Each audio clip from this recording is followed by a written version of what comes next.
Hey, gorgeous. Welcome to day 4 of the Get Comfy with the Monkey Challenge. Yesterday was all about getting some type of gift or welcome email to your subscribers once they signed up. Today is going to be all about how to communicate with them once you have them all signed up, and how to, send them emails and send them blog posts, maybe automatically, especially as a good starting point. So we're back to MailChimp and let's dive in. All right, so you know how we talked about lists are so important?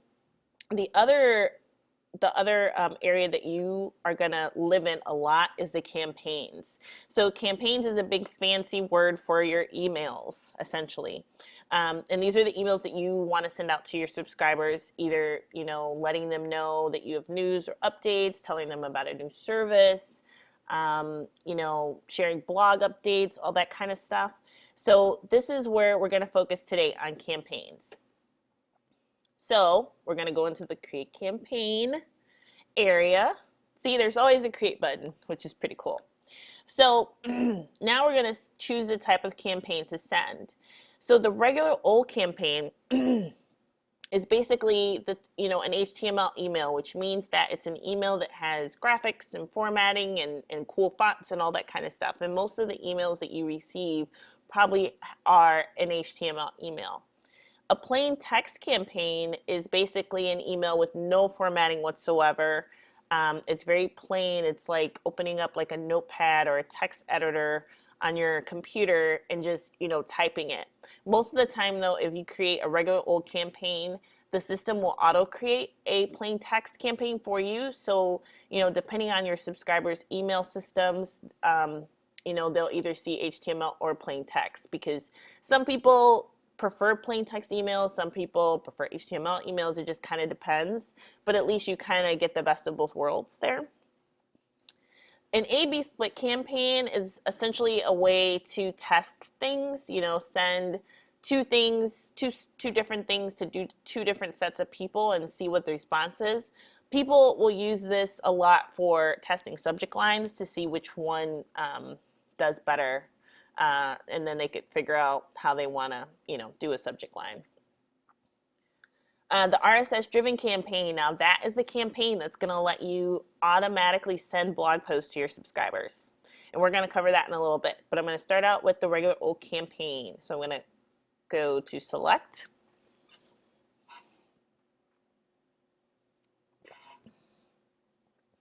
So remember how I said the list is where the magic happens? It's almost always the first question. What list do we send it to? So let's say if we went to the Get Comfy with the Monkey Challenge and we want to send to the list. Now you can name your campaign. As you see, you kind of start seeing the same types of fields over and over again, which is cool because at least you feel like there's some consistency going on. That's what I really like about MailChimp. You can name your campaign. This could be something like updates or something like that. I don't know. Whatever you want to write your campaign about.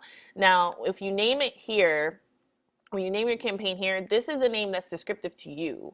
So it doesn't necessarily have to match your email subject. It can, but your subscribers are not going to see what you've named your campaign. They'll only see the email subject. So think about that. Like, you might want to call something that's descriptive to you, like, email about the new service or something. And then maybe your email subject is something like, hey, I got a new thing for you, or something like that. But at least, it'll be descriptive to you, so you can know later on when you're looking at reports and how it did and all that kind of stuff, you'll know what the campaign was about without having to open the email up to read it. So make that something that's descriptive. And then, your email subject, this is what the people will see when they receive the email in their inbox. So, make it something descriptive, make it something that will make them want to open your email. Then we pretty much accept the defaults again. I don't really get into a lot of this stuff. The only thing, social media, if you want your campaigns to be able to be automatically sent to social media, you can check these boxes, and then you can authenticate to, your social media accounts. Again, it's up to you. I like not doing that just because it's a way to personalize the campaign experience. So only my subscribers will get my campaigns. I don't want it automatically posted to social media. So I'm going to click next. And here are our templates. So now this is like the basic template. These are essentially like drag and drop themes created or templates created from MailChimp. And the cool thing about these is you can kind of get an idea of where the images are, where the text is. So find one of these, if you want to use one of these, find one of these that matches what you want your newsletter to look like. And then select it from there. And then you can customize it once you've selected it, but at least find one that looks close to what you're trying to do. So, I mean, I typically select one column. Again, it's up to you. And if you wanted to look at themes and stuff, they have some other themes that include lots of coloring and, themes. Lots of coloring and, design. So you could do pop-ups and postcards. Like if you want to follow a design like that, you can totally do that and then brand it to match your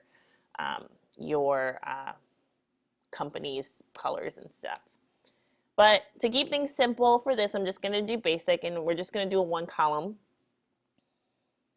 I do one column. I like to keep things pretty simple.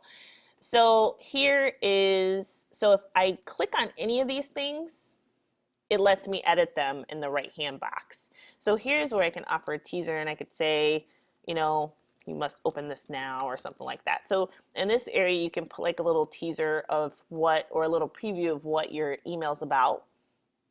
Or you can just click on it and delete it. It's up to you, matter of preference. I typically delete it, but you don't have to. Sometimes I'll leave it in, sometimes I won't. It's up to you. So then if I want to add an image here, I can. So then I could browse for an image that I've used before. If I've used it already, then it's in here somewhere. If I haven't, I can upload it and just grab the image that I want and add it to MailChimp. So I could do something like, this is my header here. I can select that and add that there. And then if I want it to customize it a little bit more, all I have to do is, just select it and then get the options on the right-hand side. So, I can click on settings, and if I wanted to like center this, I could center it a little bit. So you definitely have some options in here. I suggest that you play with it, see how you like it, all that kind of stuff. Designing your email. Now this is again where you can put like your content block. So you can, put all your content, saying, hey, gorgeous, and then here's my email content, all that good stuff. And then I can play with, if I want to have the font a different kind of font, I could do that here. If I want to have it a different, so I can totally play with the formatting and all that kind of stuff. And, and I could delete all that kind of stuff. But, put in whatever content you want there, and then see how you like it. A lot of things with MailChimp is you might just have to play around and tweak and try and see how you like it, and and then maybe change a couple things here and there. But playing around with it will definitely be good for you, because then you can get an idea of what you want your newsletter to look like, or you might see other people designing theirs a certain way that you can kind of set yours up something similar to that. So if you wanted to get an idea of what this email would look like, I love this feature. So when you're in your campaign, you could do this preview and test. You could do preview mode. This is super helpful because it gives you an idea of what your email would look like to your subscriber on the desktop in this area, but then also on a mobile on this area. So you can just make sure that your email will look fine once somebody opens it on the desktop and once they open it on their phone.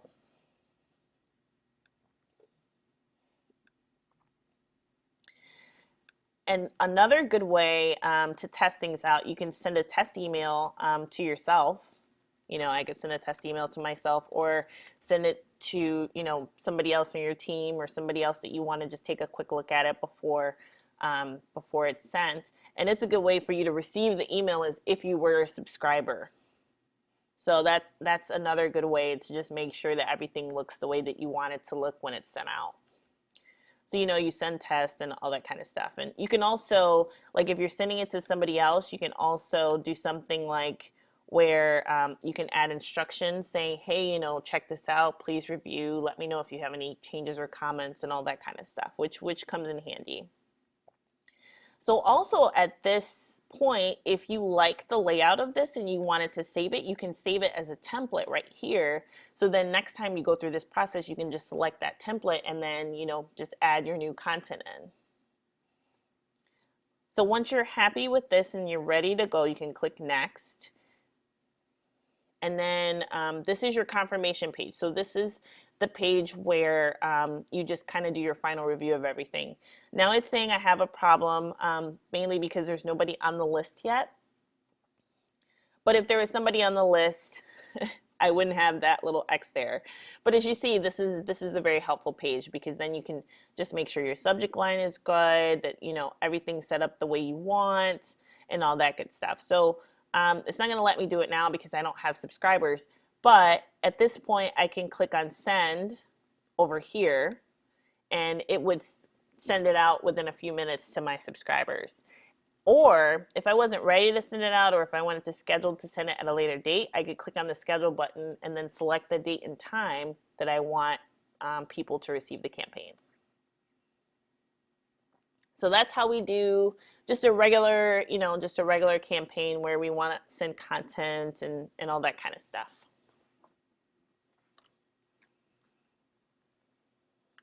So next, we're going to talk about how to send our blog post to our subscribers. So we're going to go, we're going to get back out of this and go back to campaigns. As you see, it saved my previous campaign. So I can still go back in there and edit it if I wanted to. But I'm going to go back to create campaign.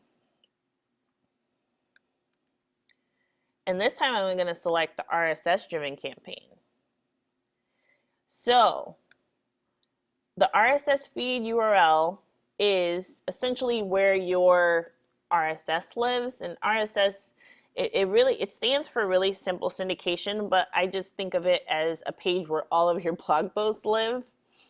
So for me, if I looked at my site, and for you it might be the same way, because this is kind of common with WordPress sites, it's normally your domain, your domain.com/feed.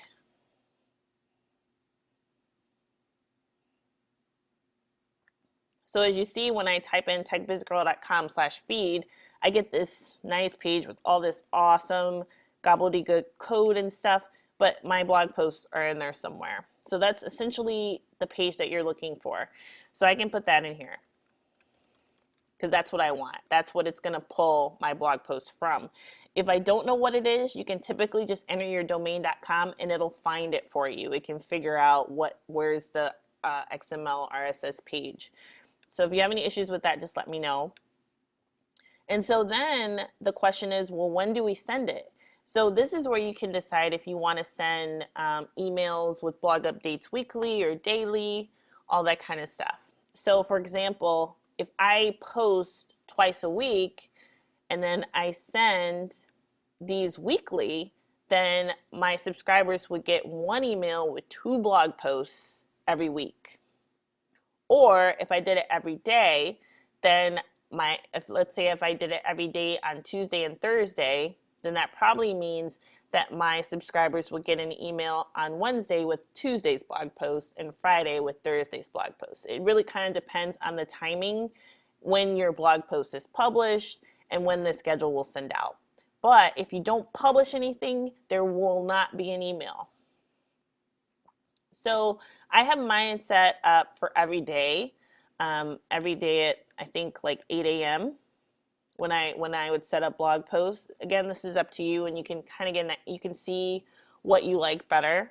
But basically that means whenever I posted, my people would get the blog post the next day in their email. And then I could say, if I want to send every day or if I only want to send through the week, I do every day because I'm okay with that.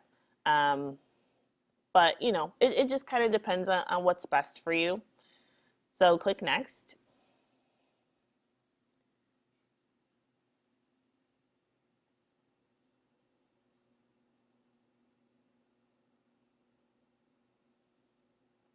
And there goes that list question again. So what list do we want to send it to? So we can select the list.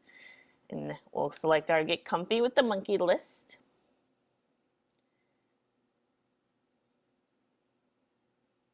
And then we're going to go into, you know, naming your campaign. So just to make this simple to me, I could call it blog post updates because that's essentially what it is. And it makes sense to me. Again, you can call it whatever you'd like. Just make sure that you know what it is. This is the default email subject. Post from RSS feed title is essentially my site name, my site title, which is Tech Biz Girl. And then for the date that it's being sent out, you can leave that there. You can change it. You can say, you know, updates from techbizgirl.com. So you can change the email subject if you like. You can leave it the default if you like. And, you know, I just accept the defaults again and click next.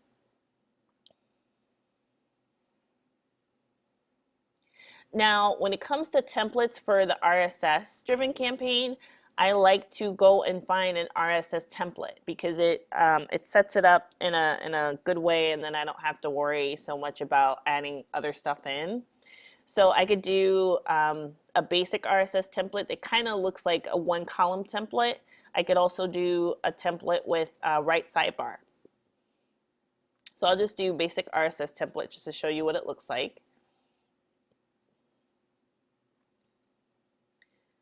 And all this stuff probably looks familiar. So that looks like a lot of gobbledygook, but I'll show you what all that means in a second. So here is where we can add an image if we wanted to. If not, we can just delete this if we wanted to.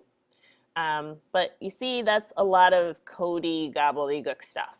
But basically, it's what this is doing is it's pulling in all the information from your RSS feed and then making sense of it in this email. So what I'm going to do, if I click on this, it opens up all the settings for it over here. So this is telling me, I could click on show the markup to see what it would actually look like. Oh, no, not that. My bad. I can click on, I'll preview it in a second. That's right, I'll have to preview it in a second. But this shows, you know, basic, intermediate, advanced style. When it comes to RSS emails, you might have to play with it and see what you want to keep and what you don't. This is what it kind of comes with by default. If you wanted to see how all this stuff would actually show up to your subscribers, do preview mode. So as you see, what it does is it takes all that content. So you see what it's from, what my, you know, my site title here, what my tagline is, you know, and then this is pulling in my most recent posts, and it actually gives a full summary, actually not even a summary, the full text of my last post. So if that was just too much, then what I could do is here, RSS item style, see how it says full content, I can just say excerpts. And so then if I preview it,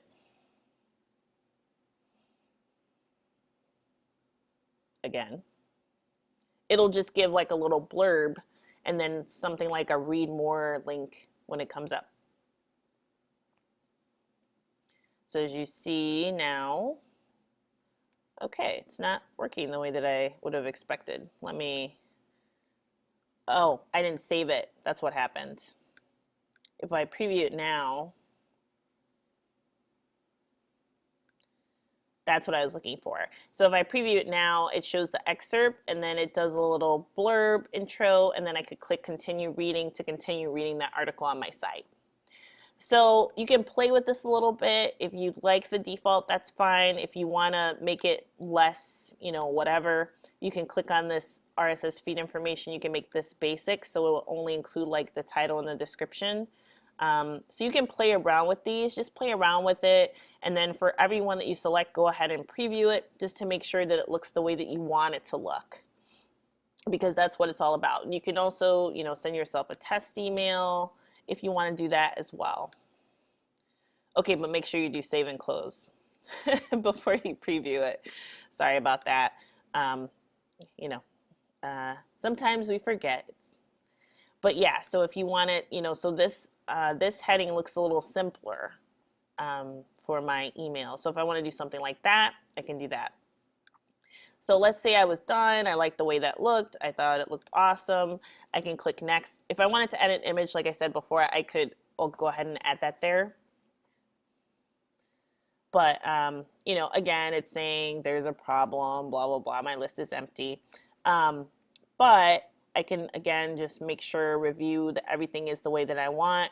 And it's not showing me because my list is empty, but then there will be a start RSS now field there once the list is full and there's at least once there's one subscriber. It'll have an option here, kind of like, you know, where that little option typically is down here to start it or confirm it or send it. You could do start RSS, and then that will activate it so that, you know, once your next blog post is posted, depending on your schedule, it will send that out to your subscribers. And the good thing is it sends it out automatically. So once this is set up, once you click start, all you have to do is blog, and it'll wait and listen and read, and then it'll pull it and automatically send it to your subscribers based on the schedule that you set. All right, so today we talked all about campaigns and how to do, you know, an HTML campaign, and then how to do a blog post campaign, RSS campaign. So now you know how to communicate with your subscribers. So tomorrow we're going to bring it all together, and we're going to get the sign up form on your site so that you can get subscribers added to your list and get all this stuff started. Okay, so if you have any questions about campaigns, or if you're getting stuck, or you know or you just want to you know, share your experience, come on over to the Facebook group and tell us what's going on, and I'll see you tomorrow. Bye.